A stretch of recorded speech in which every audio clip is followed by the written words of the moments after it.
Hello students, now today we are going to discussing the chapter number 3, which is census and sample method of collection of data. In this chapter you already learn about the different method of random sampling, but today we are going to discussing on non-random sampling. Okay students, तो आज जो हम यहाँ discussing करेंगे वो किसके ऊपर करेंगे? Non sampling method. जितने भी हमारे पास हैं नॉन रैंडम सैम्पलिंग जो आपके पास है, हम उसके ऊपर क्या करेंगे? डिस्कशन। तो ये हमारे पास हो जाएगा नॉन रैंडम सैम्पलिंग।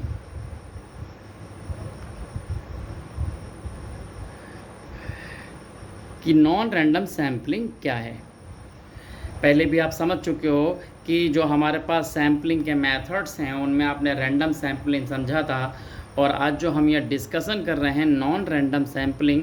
तो पहले इन दोनों में जो आपके पास रैंडम और नॉन रैंडम सैम्पलिंग में एक डिफरेंस है, हम उसका एक छोटा सा थोड़ा सा रिवाइज कर लेते हैं। तो रैंडम सैम्पलिंग आपके पास क्या था? जब हम बात कर रहे थे, आपने देखा था प्रीवियस जो आपकी वीडियोस थी कि देव सर ने आपको एक्सप्लेन किया था कि ये रैंडम सैम्पलिंग क्या होता है। और रैंडम सैम्पलिंग में आपको उन्होंने बताया था कि if the each and every item of the universe being selected having the equal chance, कि जो हमारे पास यूनिवर्स होता है या जो पॉपुलेशन है उसके जितने भी हमारे पास एलिमेंट हैं, अगर सिलेक्शन के सबके जो चांसेस हैं अगर वो इक्वल होता है तब वो हमारे पास क्या होगा? रैंडम सैम्पलिंग होगा। तो यहाँ हम रैंडम सैम्पल के बारे में ज़्यादा डिस्कस नहीं कर रहे हैं, अब हम यहाँ नॉन रैंडम की बात कर रहे हैं। तो नॉन रैंडम क्या होगा?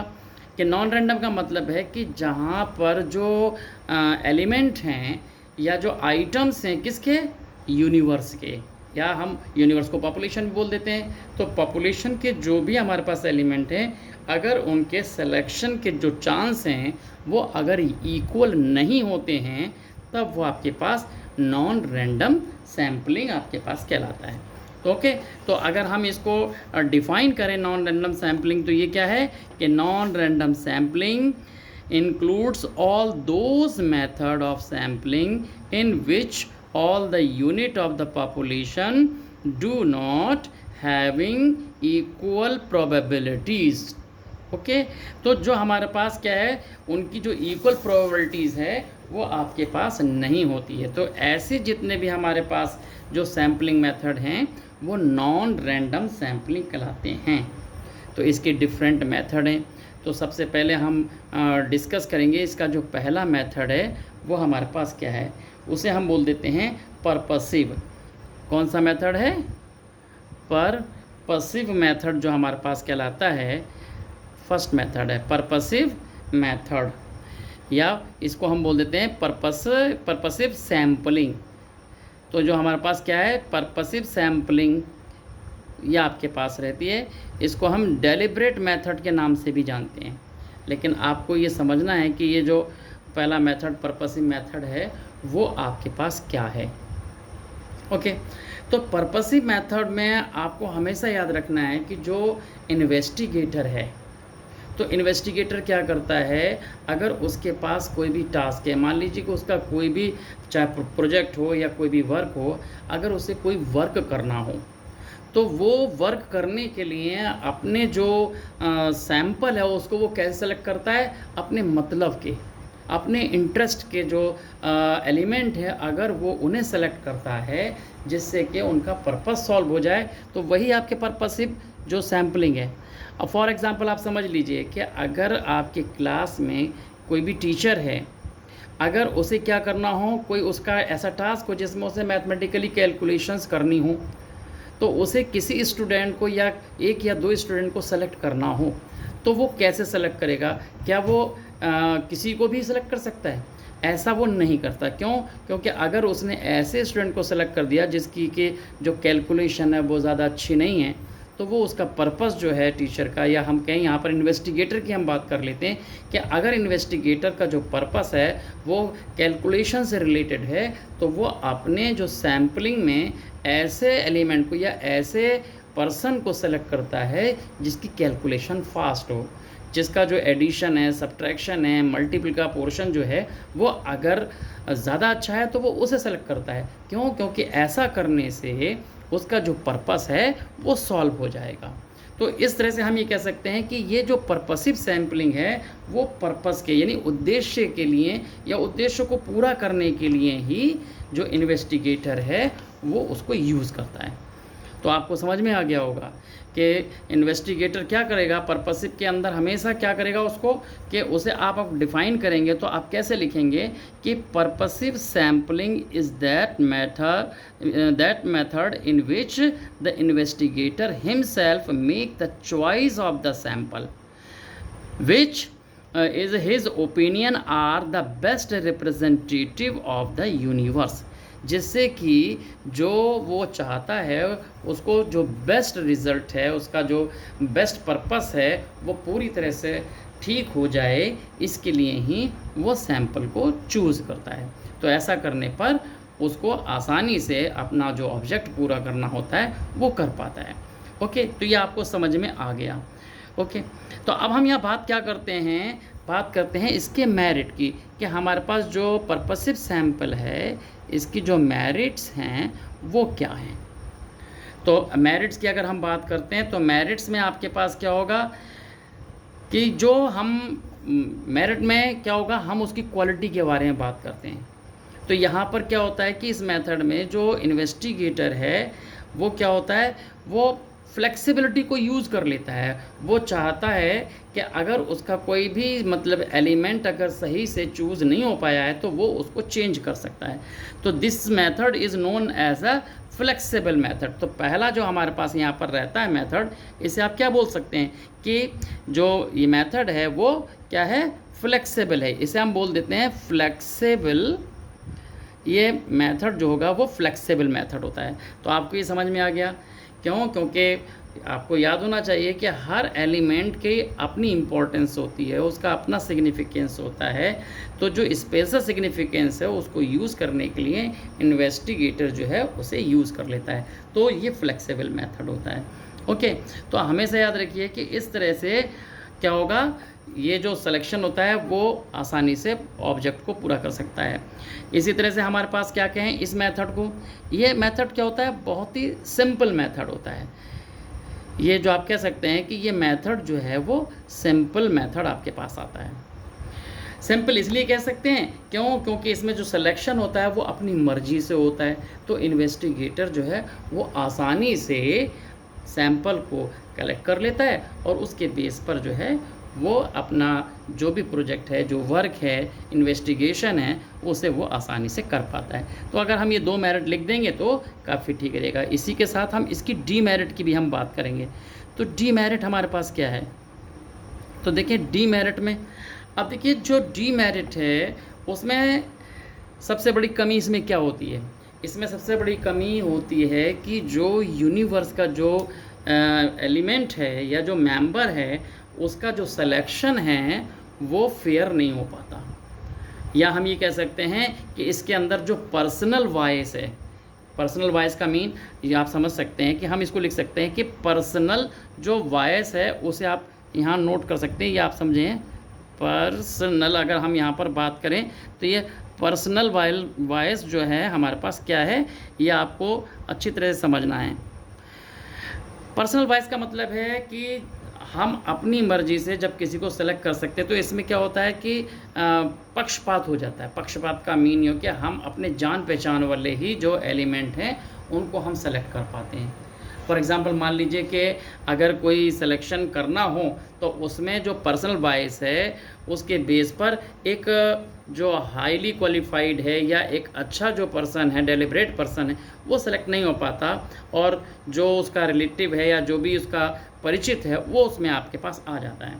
तो यहाँ पर जो डिमेरिट इसका यही होता है कि सिलेक्शन जो है वो फेयर नहीं होता, और इसके अंदर जो पर्सनल बायस है उसकी बहुत ज़्यादा पॉसिबिलिटी होती हैं। तो ये इसके अंदर एक इसके डिमेरिट है। और दूसरी डिमेरिट आप ये कह सकते हैं कि जो रिज़ल्ट्स होते हैं वो डाउटफुल होते हैं। अगर हम बात करें किसकी, रिज़ल्ट्स की, हमारे पास क्या होते हैं वो डाउटफुल रिज़ल्ट्स के अब ये जो डाउटफुल रिज़ल्ट हैं वो आपके पास क्यों होते हैं? अगर हम किसकी बात करें, डाउटफुल रिज़ल्ट, ये इसीलिए होते हैं, क्यों? क्योंकि इसके अंदर ये पहला जो हमने कहा ना कि पर्सनल बायस, यानी कि अपनी मर्ज़ी के बेस पर आपके पास ये होता है।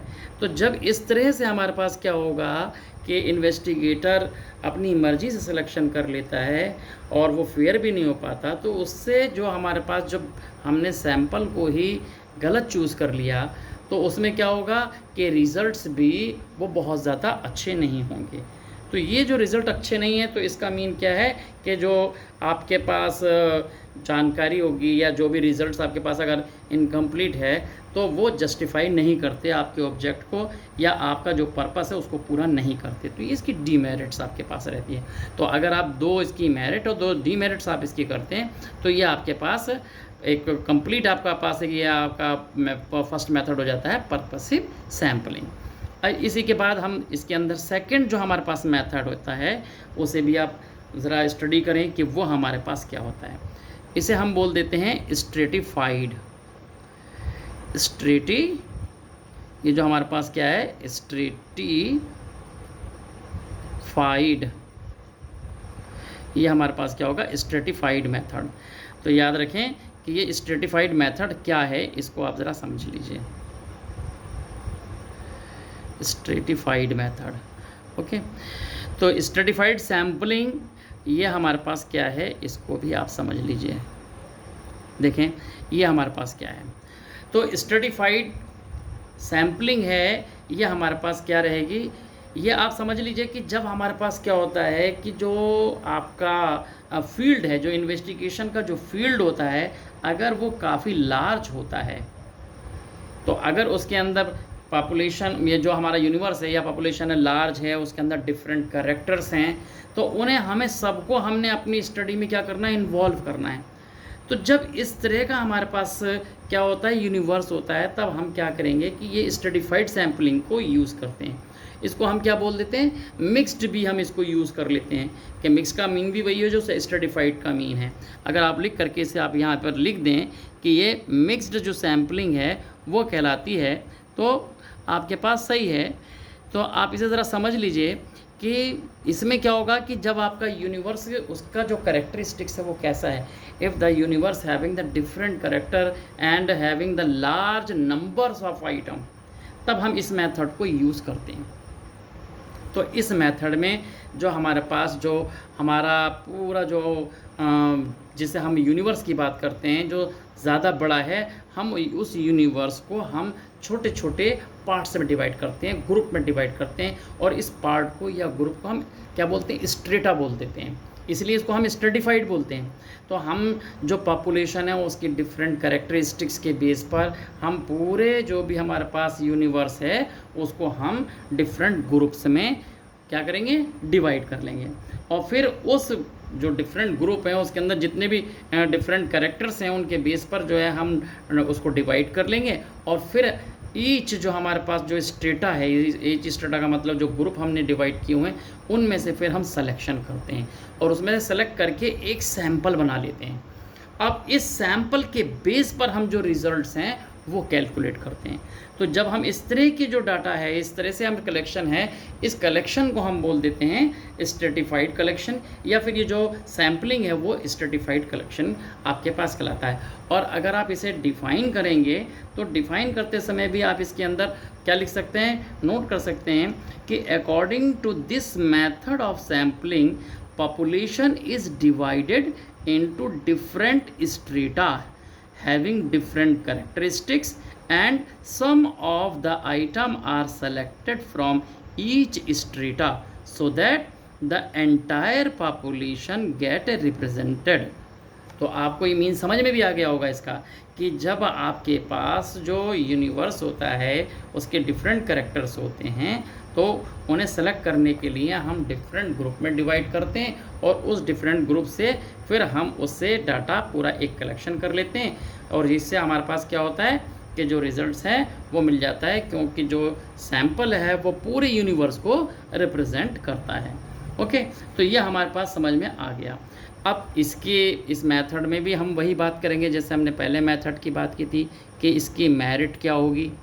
मेरिट्स क्या होंगी और इसके पास डीमेरिट्स क्या होंगी। तो सबसे पहले तो ये है कि हमारे पास इसमें जो सिलेक्शन होता है वो इसीलिए होता है क्योंकि जो डाटा हमारे पास होता है वो डिफरेंट करैक्टर का होता है। तो इसमें याद रखिए कि इसमें वो सारे जो करैक्टर्स हैं वो कवर हो जाते हैं जो अलग अलग हैं। तो इसमें हम बोलते हैं कि डाइवर्स करैक्टर जो हैं वो क्या हो जाएंगे, वो इंक्लूड हो जाएंगे। तो ये जो हमारे पास डाइवर्स जो हमारे पास करैक्टर्स हैं या करैक्टरिस्टिक्स हैं, तो ये हमारे पास क्या होंगे, वो आसानी से इसमें क्या हो जाएंगे, इन्वॉल्व हो जाएंगे। तो ये करैक्टरिस्टिक्स जो डाइवर्स करैक्टरिस्टिक्स हैं वो कवर हो जाते हैं। तो ये इसकी एक मेरिट है हमारे पास। ओके, और फिर दूसरा ये जो हमारे पास जो मेथड होता है वो मेथड रिलायबल मेथड होता है। रिलायबल मीन्स आप समझते ही हैं कि जो हमारे पास रिलायबल मेथड क्या कहलाता है। रिलायबल का मीन होता है भरोसा करने योग्य।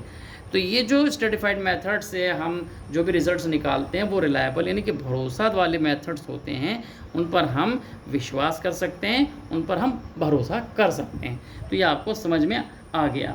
ओके, तो दूसरा हमारे पास क्या होता है, इसकी डीमेरिट्स की हम बात करते हैं।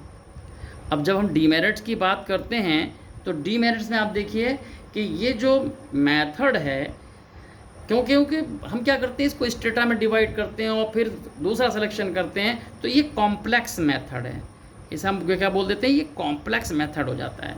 यानी कि इसमें हमें एक स्पेसिफिक नॉलेज की ज़रूरत पड़ती है और जो जनरली हमारे पास इन्वेस्टिगेटर्स होते हैं उनके पास ये दिखाई नहीं देती, जिसकी वजह से हमारे पास बहुत ज़्यादा सूटेबल रिजल्ट्स नहीं आते हैं। और जो हमारे पास एक और जिसे हम मेथड की हम बात करते हैं कि इसमें जो दूसरा जो हमारे पास इसका जो डीमेरिट है वो क्या हमारे पास है, वो डीमेरिट ये है कि जब हम स्ट्रेटा जो हम चूज़ करते हैं, ये जो ज़रूरी नहीं है कि स्ट्रेटा में सारे करैक्टर्स आ जाएं, तो डिफरेंट करैक्टर्स इसके अंदर स्ट्रेटा में ठीक से नहीं आ पाते हैं। जो डिफरेंट जो इसी हम बोल देते हैं कि डिफरेंट जो स्ट्रेटा है उसके कलेक्शन में जो हमारे पास डिफ़िकल्टीज़ होती है। तो ये हमारे पास क्या होगा, डिफरेंट जो हमारे पास स्ट्रेटास हैं वो हमारे पास उनको सिलेक्शन में प्रॉब्लम्स होती है। तो ये जो करैक्टरिस्टिक्स के अंदर हैं वो याद रखिए कि ये हमारे पास इस तरह की चीज़ें आ जाती हैं। ओके, तो ये दो मेरिट्स और दो डीमेरिट्स हम यहाँ पर भी कर सकते हैं। ओके, तो इस तरह से आपके पास ये जो सेकंड है स्ट्रेटिफाइड सैम्पलिंग या मिक्स सैम्पलिंग आपको समझ में आ गया होगा। ओके, बाकी जो इसके मेथड्स हैं वो हम नेक्स्ट वीडियो में आपको बताएंगे। Okay, thank you.